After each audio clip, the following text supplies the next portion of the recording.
बोल श्री भागवत महापुराण की जय। सद्गुरुदेव महाराज की जय।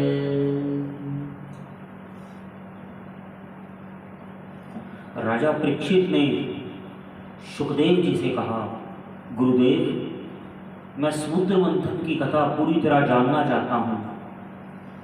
समुद्र मंथन से क्या अभिप्राय है? समुद्र मंथन क्यों किया गया? किस लिए किया गया? कैसे किया गया? भगवान ने समुद्र मंथन के अंदर कई रूप धारण लिए, कई अवतार भगवान के आए समुद्र मंथन के समय। मैं उसकी कथा को विस्तार से जानना चाहता हूँ।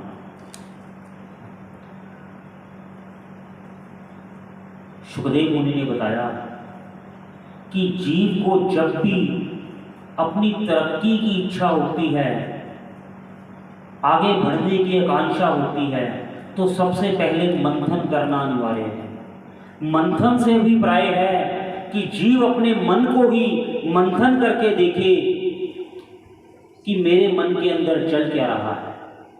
जब जीव अकेला बैठकर खुद ये सोचता है, ध्यान देता है स्वयं की ओर, अपने भीतर जाकर, उसी को मंथन कहा गया है। वहीं से जीव को ज्ञान होता है कि वो किसी के लिए अच्छा सोचता है या किसी के लिए बुरा सोचता है। जीव का व्यवहार कैसा है? जीव ने सारे दिन के अंदर क्या अच्छे कार्य किए, किसी के लिए कुछ अच्छा सोचा, किसी के लिए कोई धर्म कार्य किया, किसी परहित के लिए जीवन में क्या किया, और वहीं केवल मैं अपने लिए ही, अपने उपभोग के लिए क्या सोचता हूँ, केवल मैं और मेरा में कहाँ तक फंसा हुआ हूँ। यही मंथन है। जब जीव अपने मंथन के बारे में सोचता है, तब उसको ध्यान होता है कि मैंने तो अपना जीवन व्यर्थ ही किया। और जब मंथन से अंदर ज्ञान आता है, तो वो अपनी गलतियों को सुधारने का प्रयास करता है। यही समुद्र मंथन से निकले वाला अमृत है। जब स्वयं अपने आप को भीतर जाकर हम पहचानने का प्रयास करते हैं और हमें ज्ञान की अनुभूति होती है, हम अपनी भूल से कुछ सीखते हैं, अपने आप को सुधारते हैं, यही मंथन है और यही अमृत है जो समुद्र मंथन से देवताओं और राक्षसों को प्राप्त हुआ। कथा में बताया है कि एक बार देवताओं और राक्षसों ने जान लिया कि समुद्र के अंदर बहुत से हीरे जवाहरात रत्न हैं, अमृत है। जो इस अमृत को पा लेगा वो अमर हो जाएगा, उसकी कभी मृत्यु नहीं होगी, उसे कोई हरा नहीं सकेगा। लेकिन दोनों के प्रयास के बिना, दोनों के एक साथ काम किए के बिना ये संभव नहीं है। तो दोनों ने मिलकर समुद्र मंथन की तैयारी की। अब इतने बड़े समुद्र को मथने के लिए मधानी भी चाहिए। इतना विशाल समुद्र, तो मद्राचल पर्वत को मधानी बनाया गया। अब इतनी बड़ी मधानी को टिकने के लिए कोई बेस भी चाहिए। तो भगवान ने ही अवतार लिया, कच्छप अवतार लेके मद्राचल पर्वत को अपनी पीठ पर धारण किया। वासुकी नाग की रस्सी बनाई गई जिससे सागर को मथने की तैयारी की।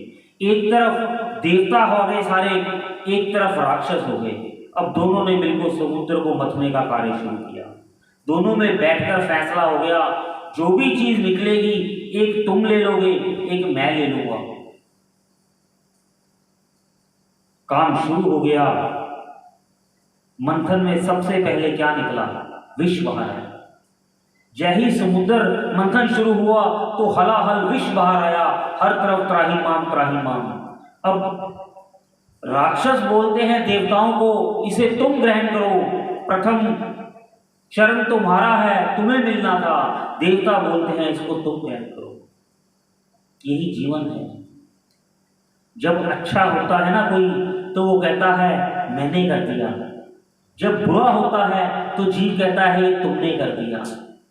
बुरे का दोष कोई अपने ऊपर लेने को तैयार नहीं होता। आज विष आया तो राक्षस कहते हैं ये देवताओं तुम लो, देवता कहते हैं राक्षस तुम लो। लेकिन किसमें समर्थ है विष को पी ले? भगवान शिव को याद किया, भोले भंडारी को याद किया। भगवान शिव ने हलाहल विष को धारण किया। देवी पार्वती से पूछा कि मैं इस विष को ग्रहण कर लूं? माता ने कहा, स्वामी, जब आपने इस मंथन के अंदर कोई भागीदारी ही नहीं निभाई तो आप इस वृक्ष को ग्रहण क्यों करते हैं? जिन्होंने निकाला है वही पालेंगे, क्या कुछ और निकलता है आपको देने के लिए आते? लेकिन जीव और भगवान में यही अंतर है। भगवान जीव के जितने भी कष्ट हों उसको ग्रहण करने के लिए बिना निमंत्रण के ही आ जाते हैं, और जब बहुत ज्यादा सुख हो तो जीव भगवान को भूल जाता है। दुख में भगवान अपने आप आते हैं। ऐसी ईश्वर की कृपा, भगवान शिव ने विष को धारण किया लेकिन अपने उदर में नहीं लेके गए। कहते पेट में लेके जाऊंगा तो पेट में पाप रहेगा, इसको मेरे को खराब करेगा, और इसको हृदय में लेके जाऊंगा, यहाँ पर तो मेरे भगवान श्री राम विराजमान हैं, श्री हरि विराजमान हैं, मैं उनको भी कष्ट नहीं सकता। तो भगवान शिव ने विष को अपनी कंठ में धारण किया और भगवान का नाम नीलकंठ पड़ा। बोलिए नीलकंठ भगवान की जय।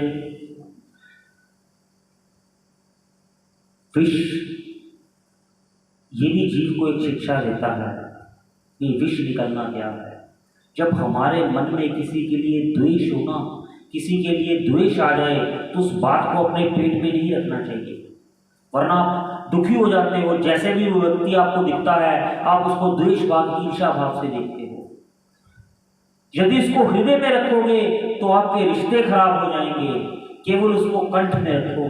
कंठ में अर्थात उसके लिए कोई अपशब्द अपनी जीवा से भी ना कहो, क्योंकि जीवा से कहोगे तो वो उसको सह नहीं पाएगा, तो भी आपके संबंध खराब हो जाएंगे। ये संसार में जीने की विधि बताई है भगवान ने कि किसी के लिए कोई भी अगर भेदभाव, मन में कोई विष, कोई द्वेष हमारे हृदय में आ भी जाए तो ना उसको अपने हृदय के अंदर रखो, ना उसको अपने मस्तक पे आने दो, उसको बीच में कंठ में धारण कर लो। ना वो नीचे जाए ना वो ऊपर जाए, ना उसको कुछ भला भला कहो ना उसको बुरा लगे।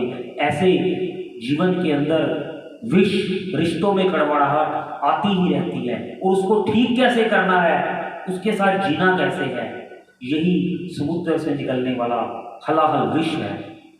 उसके बाद समुद्र से कामधेनु गाय प्रकट हुई, ब्राह्मणों को दी गई, गौ माता ब्राह्मणों को दी गई।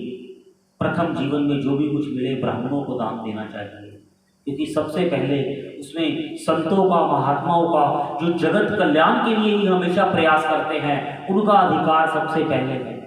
हम भी अपने घर में जब खाना बनाते हैं प्रथम रोटी गऊ के नाम की निकालते हैं, अगर नहीं निकालते तो निकालनी चाहिए। अपने धन के अंदर सबसे पहले कुछ भाग दान के लिए रखा जाता है, क्योंकि यदि ब्राह्मण जन संसार के कल्याण के लिए प्रयास करते हैं तो हमारा धर्म बनता है कि हम सबसे पहले उनके विषय में भी जरूर सोचें। फिर उच्छ्रवा नाम का घोड़ा निकला, घोड़ा राक्षसों को मिला। घोड़ा कीर्ति का प्रतीक है। जो राक्षस वृत्ति के लोग होते हैं उन्हें अपनी कीर्ति का बड़ा लोभ होता है कि लोग मेरे बारे में अच्छा कहें, लोग मेरे बारे में बुरा मत कहें। उच्छ्रवा कीर्ति का प्रतीक है, वो राक्षसों को दिया गया। ऐरावत हाथी निकला, देवताओं को दिया गया।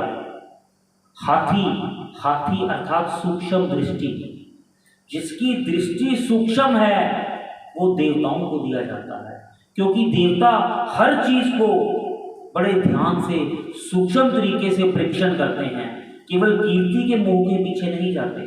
ये जितने भी उदाहरण दिए हैं इनका कोई ना कोई अर्थ है कि किस लिए दिए गए, क्यों देवताओं को दिए गए।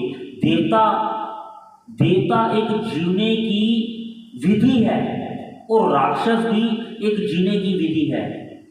कोई जाति से देवता और जाति से राक्षस नहीं है, दोनों ही कश्यप ऋषि की संतान है। अब पुत्र का गोत्र और वंश तो पिता के नाम से जाना जाता है। जब राक्षस भी कश्यप ऋषि की संतान है, देवता भी ऋषि कश्यप की संतान है, तो इसका मतलब जाति और वर्ण तो दोनों का एक हुआ ना, गोत्र एक हुआ। वो सिर्फ अपने कर्मों द्वारा जैसे जैसा कर्म जीव करता है वैसे वैसे वो नाम से जाना जाता है। उन्होंने लोभ वाले कार्य किए, ज्यादा संचय वाले कार्य किए, क्रोध वाले कार्य किए, खाना पीना शुद्ध नहीं किया, तो उनको राक्षस कहा गया। और जिनका हर कर्म जन संसार के कल्याण के लिए हो, पहले बांटते हैं फिर ग्रहण करते हैं, उनको देव कहा गया। है दोनों भाई एक ही पिता की संतान। उसके बाद समुद्र मंथन से अप्सरा और पारिजात आए, देवताओं को दिए गए। फिर मंथन चलता रहा। अब राक्षसों को लग रहा है कि जो कुछ निकल रहा है देवताओं को ही मिल रहा है, हमें तो केवल अभी तक एक घोड़ा ही मिला है। दोबारा मंथन शुरू हुआ। लक्ष्मी जी प्रकट हुई। जब महालक्ष्मी जी प्रकट हुई तो लक्ष्मी जी ने कहा, सभी एक तरफ राक्षस एक तरफ देवता लक्ष्मी का रूप देखकर बहुत हतप्रत रह गए। हर चाहता है कि लक्ष्मी मेरे को मिल जाए। राक्षस चाहते हैं कि लक्ष्मी हमारी हो जाए, देवता चाहते हैं कि लक्ष्मी हमारी हो जाए। यहां तक कि जो भगवान शिव, नारद और भी ब्रह्मा जी सब पंक्ति में आकर खड़े हो गए कि लक्ष्मी मेरी हो जाए। ऐसी लक्ष्मी को पाने की आकांक्षा, लेकिन लक्ष्मी तो माता है। मां ने कहा कि मैं अपने वर का चयन स्वयं करूंगी। सब लाइन में लगकर बैठ गए हैं कि मां लक्ष्मी के हाथ में वरमाला है, देवताओं को देखती है। नहीं, ये तो केवल भोग करते हैं, ये नाम नहीं लेते। ये तो अपने पुण्य कर्मों का फल पाने के लिए स्वर्ग में आए हैं, इसलिए ये केवल भोग वासना की कामना करते हैं। मैं इसलिए इनके पास भी नहीं जाऊंगी। राक्षस आए, अरे नहीं, ये तो भोगी के साथ रोगी भी हैं, क्रोधी भी हैं और बहुत ज्यादा स्वार्थी हैं। मैं इनके पास भी नहीं जाऊंगी। भाव जानना कथा का कि लक्ष्मी जी ने कौन सा स्थान निश्चित किया। ब्रह्मा जी आ गए। ब्रह्मा जी को भी लक्ष्मी ने त्याग दिया। कहते नहीं, ये ज्ञानी तो हैं लेकिन अहंकारी हैं, मैं इनके साथ में नहीं जाऊंगी। भगवान भोले भंडारी बैठे हैं, शिव कहते ये बहुत भोले हैं, बहुत दानी हैं, शमशानवासी हैं, पर ये इतने भोले हैं, पता नहीं कब भी मेरे को पात्र देख के कैसे भी दान कर दें। मैं इनके पास भी जाना उचित नहीं है। आगे भगवान नारायण बैठे हैं। लक्ष्मी जी ने देखा, हाँ, इनसे उत्तम कोई नहीं है, इनमें सभी वो गुण हैं जो होने चाहिए। और लक्ष्मी जी ने अपनी वरमाला नारायण जी के गले में डाल दी। बोलिए लक्ष्मी नारायण भगवान की जय। यहाँ से लक्ष्मी नारायण भगवान जी का विवाह हुआ। उसके बाद समुद्र मंथन दोबारा शुरू हुआ। अब मंथन में से मदिरा बाहर आई। मदिरा दैत्यों को मिली। जो जैसी कामना रखता है, जिसकी जैसी इच्छा होती है, वो उसके पास चली जाती है। मद के अंदर अंधे हैं राक्षस, अर्थात जो मदिरा पान करने वाले हैं वो राक्षस ही हैं। कार्य चलता रहा। उसके बाद धन्वंतरी अमृत का कुंभ लेकर प्रकट हुए। जैसे ही धन्वंतरी जी अमृत का कुंभ लेकर प्रकट हुए तो अब हलचल मच गई।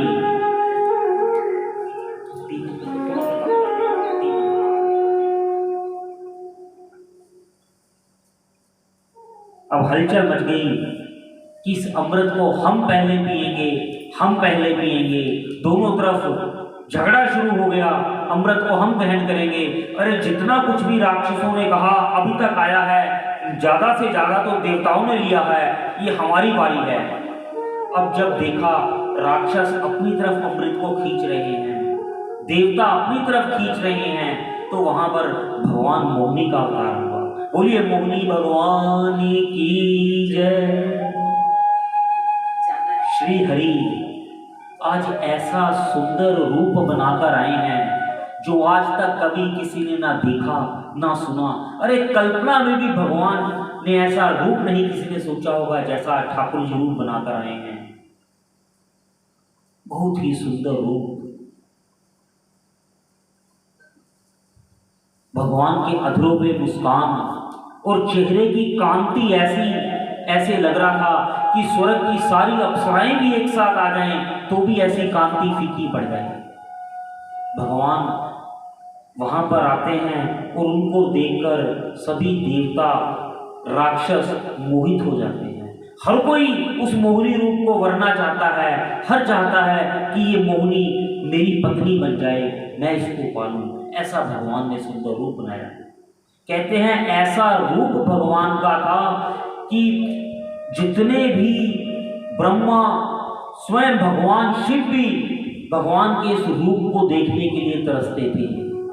जैसे ही भगवान शिव को पता लगा कि भगवान ने मोहिनी रूप धारण किया है, और ऐसा रूप तो भगवान ने कभी ब्रज की लीला में भी नहीं बनाया, इतना सुंदर रूप ना कभी हुआ ना कभी होगा। ललचाई नजरों से भगवान शिव भी मोहिनी रूप को देखने के लिए पहुंचे, तो राक्षसों का तो कहना ही क्या, वो तो वैसे ही मोहित हो गए।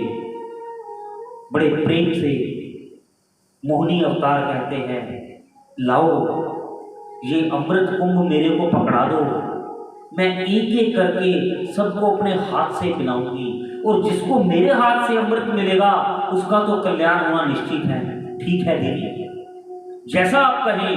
राक्षसों ने लड़ते हुए अमृत का कुंभ मोहिनी के हाथ में दे दिया। ये जीव है जो वासना में फंसा हुआ है।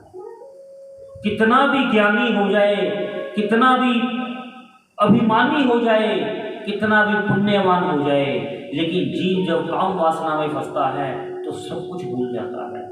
आज ना देवताओं को भान है ना राक्षसों को भान है। राक्षसों ने अमृत कुंभ मोहिनी के हाथ में पकड़ा दिया। अब उन्होंने कहा राक्षसों को, सब एक तरफ देवता बैठ गए, एक तरफ राक्षस बैठ गए। जो ऊपर है ना, ऊपर तो पतला पतला है, ये मैं पहले देवताओं को पिला देती हूँ। राक्षसों नीचे गाढ़ा गाढ़ा है, सही अमृत तो नीचे बैठा हुआ है, ये बाद में मैं तुमको पिला दूंगी। ठीक है देवी, जैसा आप कहो वैसा कर लो। ऐसा मोहिनी, भगवान के मोहिनी रूप के अंदर मोहित हुए राक्षस अब भगवान अमृत घड़ा लेकर अपने हाथ से देवताओं को पिलाना शुरू करते हैं। पहले को, दूसरे को, तीसरे को। वहां पर बैठा है राहु। उसे लगा ये तो कोई छलिया लगता है, पक्की बात है ये विष्णु है, हमें छलने के लिए आया है, सारा अमृत देवताओं को पिला देगा और हमें कुछ भी नहीं मिलेगा। राहु चुपके से चोरी से उठकर, राक्षसों की पंक्ति से उठकर देवताओं के बीच में, सूर्य और चंद्रमा के बीच में आकर बैठ गया। जैसे ही भगवान ने देख तो लिया राहु बैठा है, राक्षस है, लेकिन भगवान ने कहा पंक्ति भेद नहीं करना। जो लाइन में आकर बैठ गया उसको बीच में से नहीं भगाना। भगवान ने उसको भी अमृत पान करवाया, ऐसे ऐसे करके अमृत पान करवाया। राक्षसों को अमृत नहीं मिला, बाद में झगड़ा हो गया। जब राहु ने अमृत पी लिया तो भगवान ने सुदर्शन चक्कर से उसका गला काट दिया। वहां उसके दो भाग हुए, राहु के दो ग्रह बने। जो ऊपर का हिस्सा है वो राहु बना, जो नीचे का हिस्सा है वो केतु बना, दो ग्रह हुए। अब कलह मच गई, राक्षस जान चुके थे कि हम छले गए। वहां भगवान शिव आए, हे प्रभु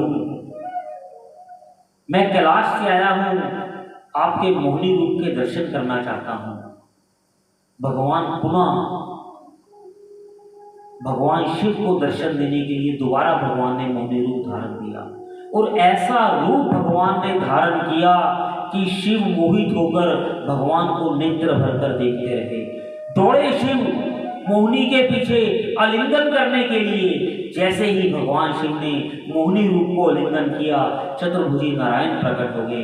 भगवान ने प्रणाम किया, कहते हे महादेव, मैं तो आपका ही भक्त हूं, ये आप कहां मोहित हो गए? प्रभु जिसको आप चाहे मोहित हो वो कैसे ना मोहित होगा। ये आपकी इच्छा थी कि आपने मेरे को भी मोहित करना था, आपने मुझ पर कृपा की, अन्यथा मैं आपका आलिंगन कभी कर सकता था। मेरे अहोभाग्य कि मैंने आज आपका आलिंगन पाया। ऐसा भगवान का मोहिनी अवतार।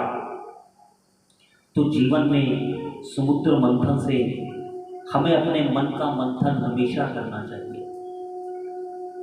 जीव क्या करता है, दूसरों से पूछता है कि मैं ये ठीक कर रहा हूं कि मैं ये गलत कर रहा हूं, ये ठीक है या ये गलत है।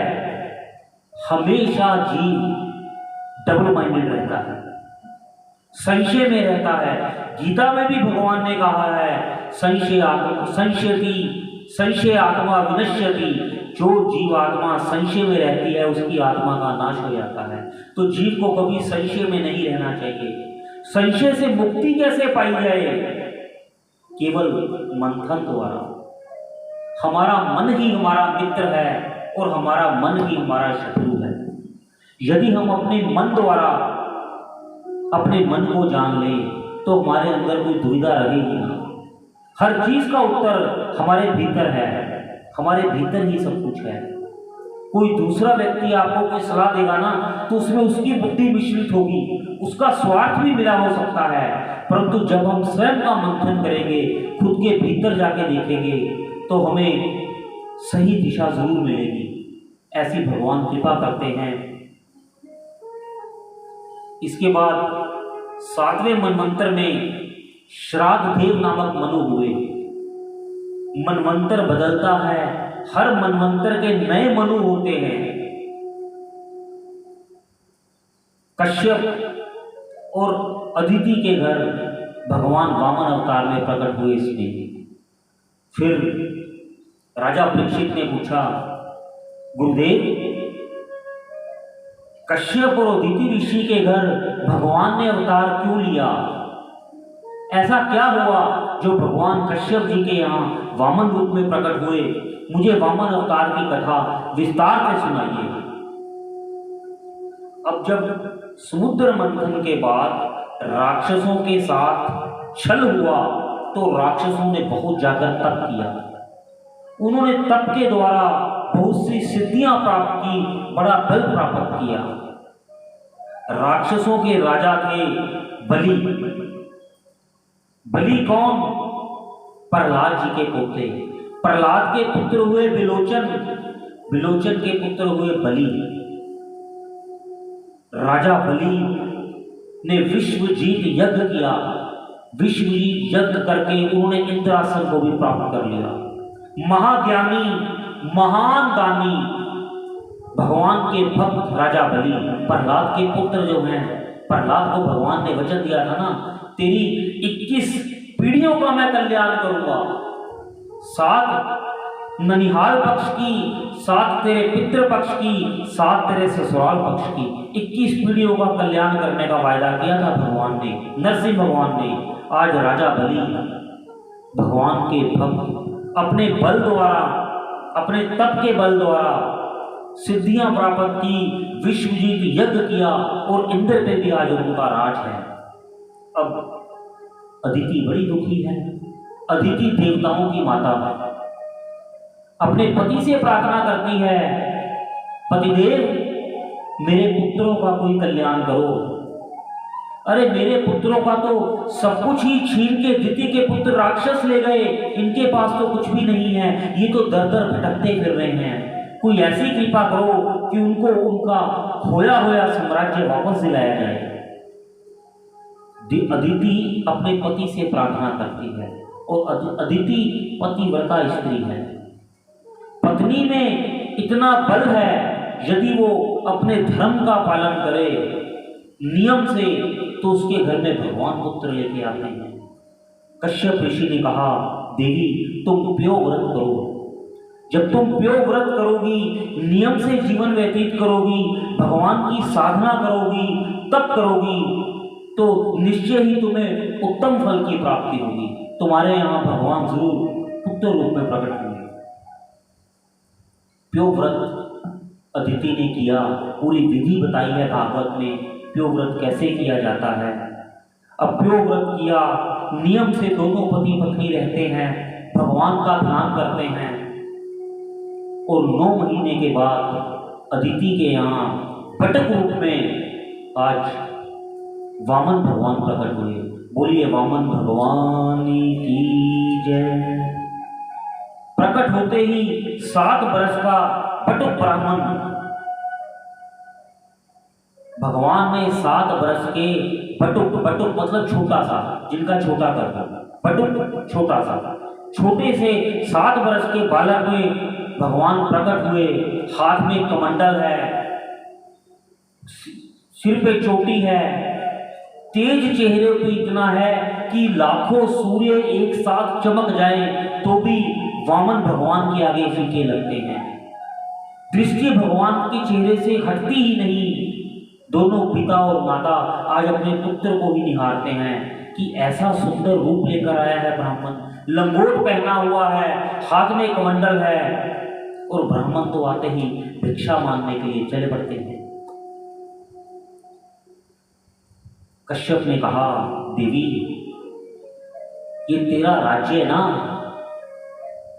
जब देवी को लगा मुझे तो कोई क्षत्रिय पुत्र पैदा होगा जो राक्षसों के साथ युद्ध करेगा और मेरे पुत्रों को दोबारा उनका इंद्रासन दोबारा दिलाएगा, उनको स्वर्ग दोबारा दिलाएगा। अरे ये तो ब्राह्मण है, तपस्वी है, कमंडल लेकर आया है, वैसे भी बड़ा धैर्य वाला लगता है, क्रोध तो इसके आसपास भी नहीं लगता, ये मेरे पुत्रों का कल्याण कैसे करेगा। कश्यप ने कहा, देवी राजा बलि है ना, बड़ा धर्मात्मा है, उसको बल द्वारा जीता नहीं जा सकता क्योंकि उसने जीवन में कभी पाप नहीं किया, उसने पुण्य ही पुण्य किए हैं। तो बल के द्वारा, शस्त्र के द्वारा उसको हराया नहीं जा सकता। प्रभु इसलिए इसी रूप में आए हैं, केवल उसे छल द्वारा जीता जा सकता है, बल के द्वारा उसको जीतना संभव नहीं है और उसकी मर्जी से ही उसको जीता जा सकता है। वो जब स्वयं अपने आप को हारना चाहिए। क्यों? क्योंकि वो प्रभु का भक्त है, वो भगवान का प्रिय है, वो महान है, वो दानी है, वो अपने गुरु का आदर करने वाला है। राजा बलि के गुरु कौन? शुक्राचार्य। जो अपने गुरु की आज्ञा में रहता है, अपने भगवान की भक्ति करता है, वो चाहे किसी भी कुल में पैदा हो जाए, उसका अमंगल होना संभव ही नहीं। यहां पे इस बात का प्रमाण मिलता है कि भगवान को भी देवताओं को शासन दोबारा दिलाने के लिए छल करना पड़ा बलि के साथ। छल क्या करना पड़ा? भगवान तो अपने भक्त पे कृपा करने ही आते हैं। राजा बलि का कुछ ऐसा भाव था कि भगवान बटुक रूप लेकर आए, वामन अवतार में आए। भगवान कमंडल लेकर अब राजा बलि इंद्रलोक को जीत चुका है और अपने गुरु से कहता है, गुरुदेव कोई ऐसा उपाय बताएं जिससे ये इंद्रलोक हमेशा हमेशा के लिए हमारा हो जाए। कोई तो ऐसा उपाय होगा ना, कोई ऐसा साधन होगा, कोई व्रत होगा, कोई तप होगा, कोई दान होगा, जिससे इंद्रलोक का ना ये टंटा ही खत्म हो जाए। कभी उसने जीत लिया, कभी उसने जीत लिया, ये हमेशा हमेशा के लिए हमारा हो जाए। तो शुक्राचार्य ने कहा कि 100 अश्वमेध यज्ञ करो। अगर तुम ये 100 यज्ञ पूर्ण कर देते हो, उसकी पूर्णभूति डाल देते हो, तो तुमसे कोई भी ये राज्य छीन नहीं सकेगा। तुम अपराजित हो जाओगे, तुम्हें कोई जीत नहीं सकेगा। आने वाली पीढ़ियां भी इस पर शासन करेंगी। अब यज्ञ करने के लिए बैठे हैं, सब जानते हैं कि राजा बलि बड़े दानी हैं। वामन भगवान वहां कमंडल लेकर पधारते हैं। जिस मार्ग से वामन जी आते हैं जंगल में से, सब वामन जी का रूप देखकर मोहित हो जाते हैं। बिना जाने ही उनको प्रणाम करने की भावना मन में आती है। यहां तक जीव तो क्या, जंगल के जानवर भी वामन जी का रूप देखकर उन्हें प्रणाम करते हैं। ऐसा संत का प्रभाव है।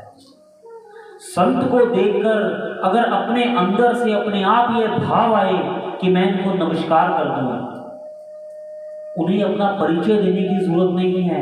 जो सही में संत है उनको देखकर अपने अंदर ही जीव के ये भाव आता है कि मैं नतमस्तक हो जाऊं, मैं दंडवत हो जाऊं, ये सही संत हैं। ऐसा प्रभाव, ऐसा आभा मंडल, ऐसा तेज वामन भगवान के चेहरे पर।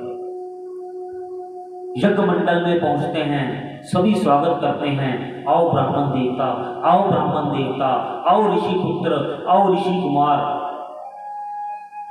राजा बलि सिंहासन पर बिठाकर ब्राह्मण देवता का स्वागत करते हैं।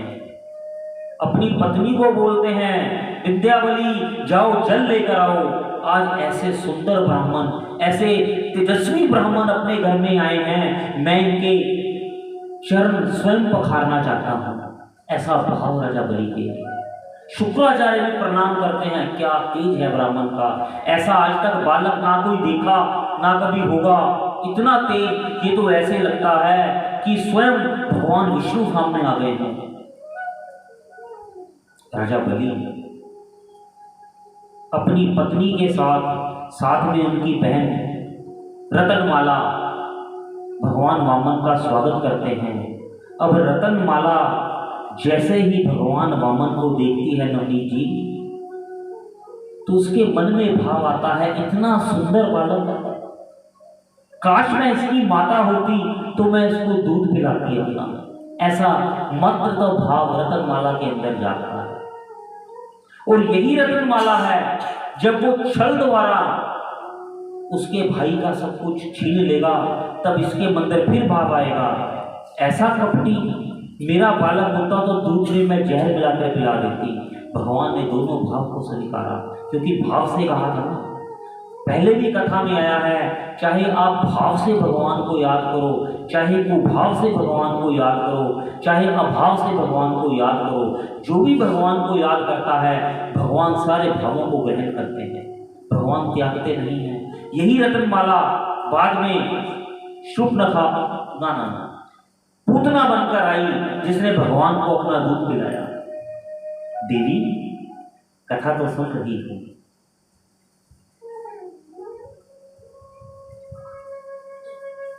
वामन भगवान की पूजा अर्चना होती है। राजा बलि ने कहा, हे ब्राह्मण, आज्ञा करो, मैं आपको क्या दूं, मैं आपको क्या दान दे दूं।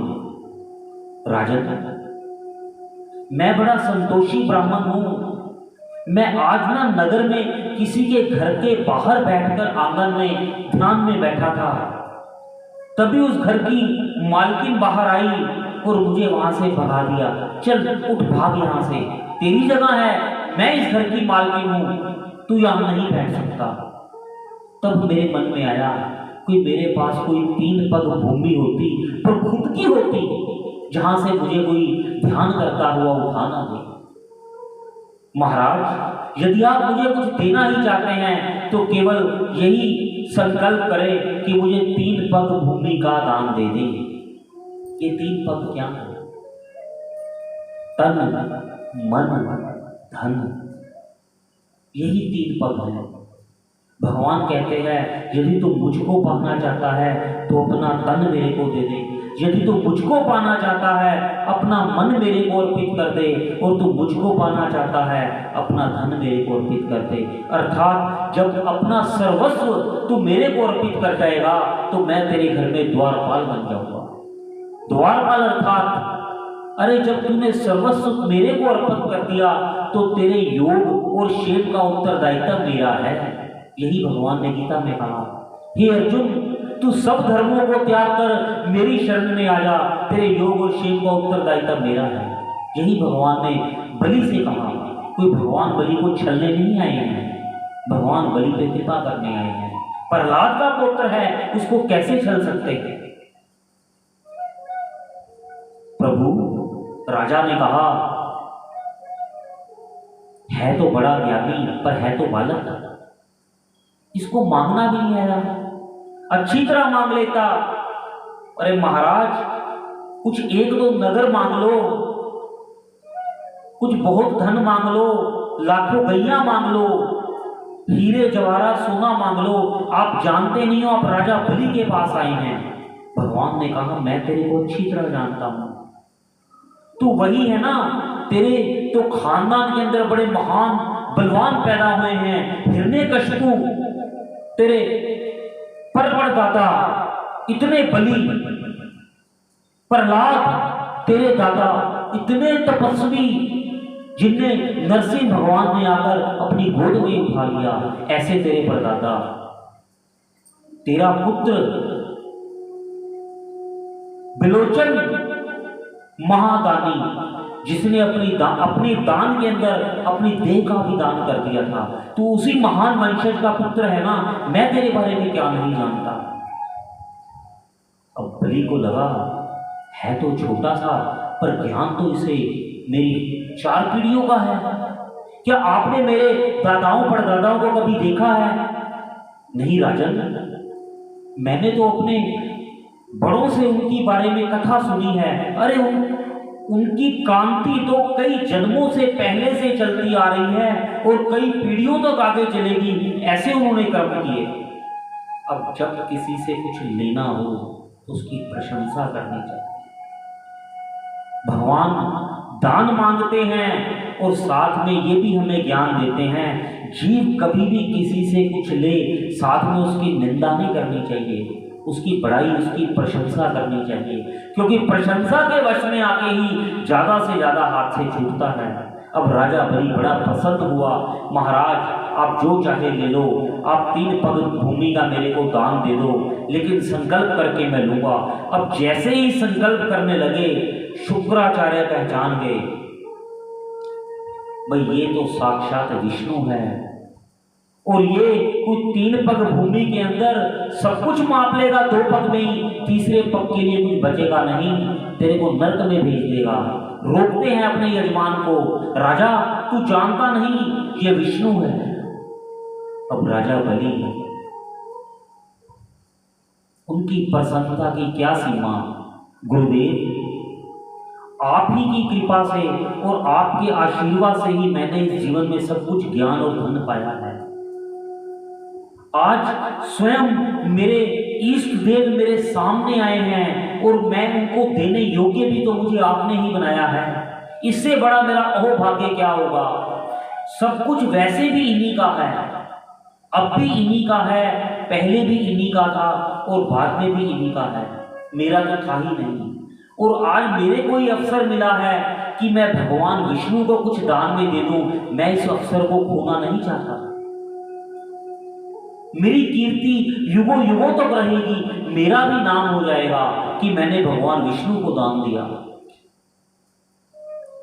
शुक्राचार्य कहते हैं, मेरा यजमान भाव के वश में आकर अपना सब कुछ लुटा देगा। क्यों?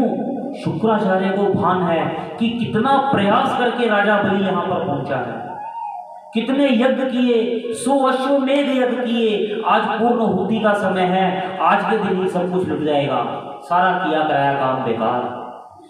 जैसे ही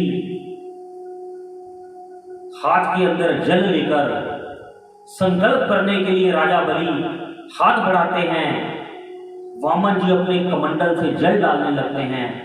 शुक्राचार्य सूक्ष्म रूप लेकर कमंडल में घुस जाते हैं और जल बाहर ना आए उस स्थान पर आकर बैठ जाते हैं। अब जल बाहर नहीं आ रहा तो संकल्प हो कैसे? वामन भगवान ने एक तिनका उठाया और कमंडल के मुख के अंदर मारा। शुक्राचार्य जी की एक आंख चली गई, एकाक्षी कर दिया, एक आंख से काना कर दिया। उसके पहले शुक्राचार्य फिर ना आते हुए समझ गए कि इस बार तो भगवान मेरा राम नाम सत्य ही कर देंगे। यज्ञ के लिए संकल्प के लिए जल दिया, 3 पग भूमि दान देने का पत्नी सहित राजा ने संकल्प किया। अब जैसे ही संकल्प हुआ, वामन भगवान अपने असल रूप में आ गए। भगवान इतने दिव्य, इतने बड़े हो गए कि भगवान का शीश आसमान से भी ऊपर चला गया। भगवान के बड़े बड़े पग, अब राजा बलि देख के घबरा गया, भयभीत भगवान का ऐसा रूप देख के। पहले ही पग में भगवान ने सारी धरती को माप लिया, दूसरे पग में वामन भगवान ने पूरे ब्रह्मांड को नाप दिया, अब तीसरा पग कहां रखे? राजन, जो तेरा था वो सब कुछ मैंने ले लिया, अब तूने 3 पग का संकल्प किया है, बता मैं तीसरा पग कहां रखूं? बता, वरना तेरे को दंड मिलेगा, क्योंकि तूने संकल्प करके अपनी बात को पूरा नहीं किया। अब राजा की पत्नी विद्यावली बड़ी समझदार है, वो कहती है प्रभु, ये देह तो मिट्टी की है और ये धन भी मिट्टी है, ये आपका ही था, आपको दे दिया, लेकिन इसके अंदर जो जीव आत्मा है वो इस देह से अलग है। आप सब कुछ स्वीकार करो, ये मेरे पति की देह इससे अलग है, आप अपना तीसरा पग मेरे पति के शीश पर रखो, आप इनको स्वीकार करो अपनी सेवा में। अर्थात देवी ने इतनी सुंदर बात कही कि आज अपने पति के कल्याण का मार्ग खोल दिया।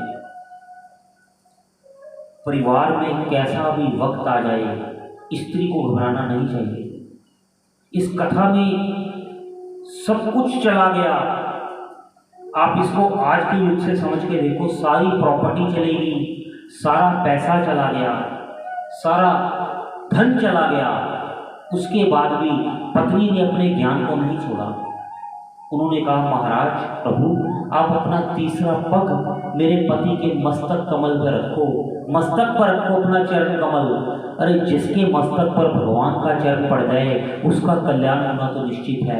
ऐसी ज्ञानी पत्नी जहाँ से शिक्षा मिलती है, कैसा भी समय हो अपने धैर्य और ज्ञान का त्याग नहीं करना चाहिए। भगवान ने तीसरा पग राजा बलि के सिर पर रखा और भगवान उसको पाताललोक का राजा बना दिया। भगवान बड़े प्रसन्न हुए, तूने मेरे को सब कुछ दान दिया, मैं तेरे से बड़ा प्रसन्न हूं, जा मैं भी तेरे को वर देता हूं, आज तू पाताल का राजा है, यहां राज्य करेगा और तेरी रक्षा अब मैं करूंगा। भगवान उसके कानों में बस गए, भगवान उसके नेत्रों में बस गए, भगवान उसके मुख में बस गए, भगवान उसके द्वारपाल बन गए। यही द्वार है ना जीव के, इसी द्वार के साथ जीव के अंदर अच्छा बुरा जाता है। भगवान द्वारपाल बन गए कि तेरे जीवन में जो कुछ होगा अच्छा ही होगा, क्योंकि ना तो बुराई सुनेगा क्योंकि द्वारपाल भगवान है, ना तो देखेगा कुछ बुरा क्योंकि द्वारपाल भगवान है। इसे भगवान का द्वारपाल कहा जाता है। अब भगवान द्वारपाल बन गए हैं राजा बलि के। लक्ष्मी जी सोच रही हैं कि बड़े दिन हो गए, वैकुंठपति तो आए ही नहीं, ये कहाँ रह गए। नारद जी ने बताया, देवी माता, आपके पति तो राजा बलि के यहाँ पर द्वारपाल बने गेट पर बैठे हैं, हर समय राजा बलि की सेवा में हैं, वो नहीं वहां से आएंगे। उन्होंने राजा बलि को वचन दिया है कि आज से मैं तेरा द्वारपाल हूं, मैं तेरी रक्षा करूंगा। तूने अपना सर्वस्व मेरे को दे दिया, मैंने भी अपना सर्वस्व तेरे को दे दिया। जब स्वयं भगवान ही वहां आकर बैठ गए, फिर और देने को क्या बचा। राजा बलि से भगवान विष्णु को लक्ष्मी जी कैसे वापस लेके गई, कब वापस लेके गई और भगवान ने क्या क्या लीलाएं की, इस कथा की चर्चा हम कल करेंगे। नारायण नारायण श्रीमन नारायण नारायण नारायण श्रीमन नारायण नारायण नारायण लक्ष्मी नारायण नारायण नारायण लक्ष्मी नारायण नारायण नारायण लक्ष्मी नारायण नारायण नारायण नारायण नारायण श्रीमन नारायण नारायण नारायण श्रीमन नारायण नारायण नारायण। बोल श्रीमद् भागवत महापुराण की जय। जय जय